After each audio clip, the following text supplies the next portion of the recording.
Hi, I'm Alan Michael Parker, and this is my book, Bingo, Bango, Boingo, and I'm about to read from it. It's a finalist for the Big Other 2025 award, with thanks to John Madera. So here we go. The story is called Janet and Her Soul.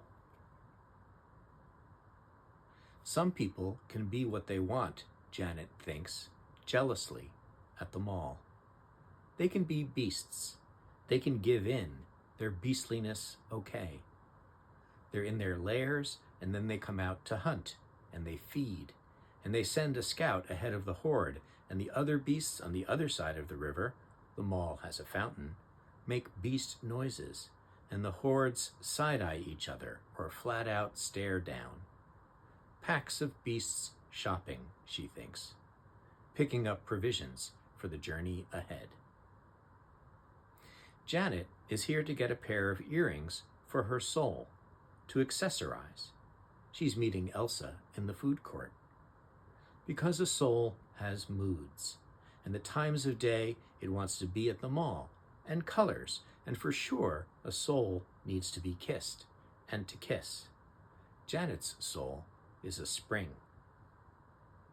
Janet believes in the soul, being the great Greek philosopher she is, what Ms. Daniels called her the other day in language arts class.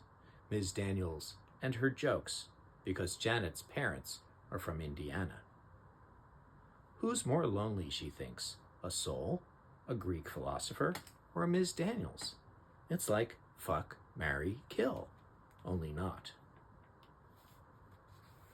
A roving band of beasts has reached the gap, and they're turning around, almost all 11th graders, most she knows. They're aiming this way. She should have picked an exit strategy, not just Starbucks as a goal. The mall is also Fight Club, Janet thinks. Starbucks is also a standardized test. The mall's just a racetrack, everyone driving around with ads on them. Like Elsa said in bio the other day, who needs the Gap when you have H&M? But sometimes a soul needs to go shopping, so watch out, Western civilization.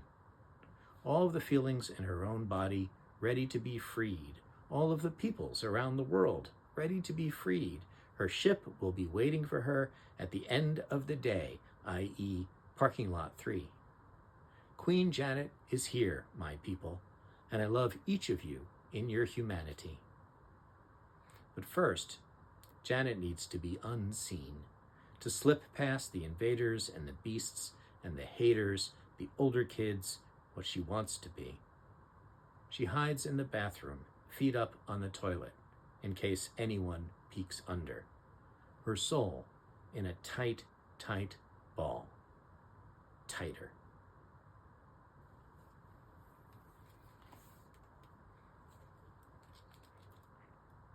Here's a second story, Mrs. Nicolaides and the Motorcyclist.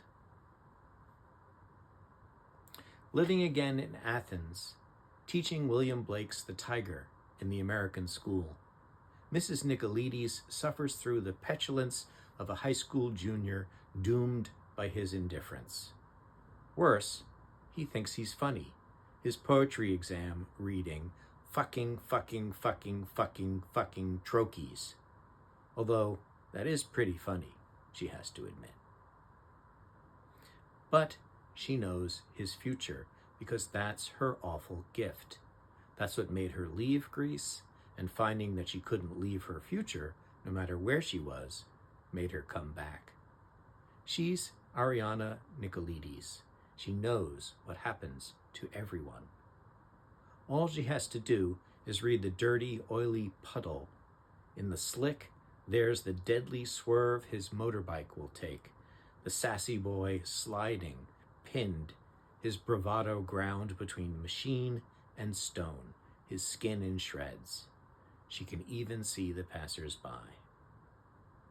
She has a red pen, but how to correct fate? The universe has the real red pen, she thinks.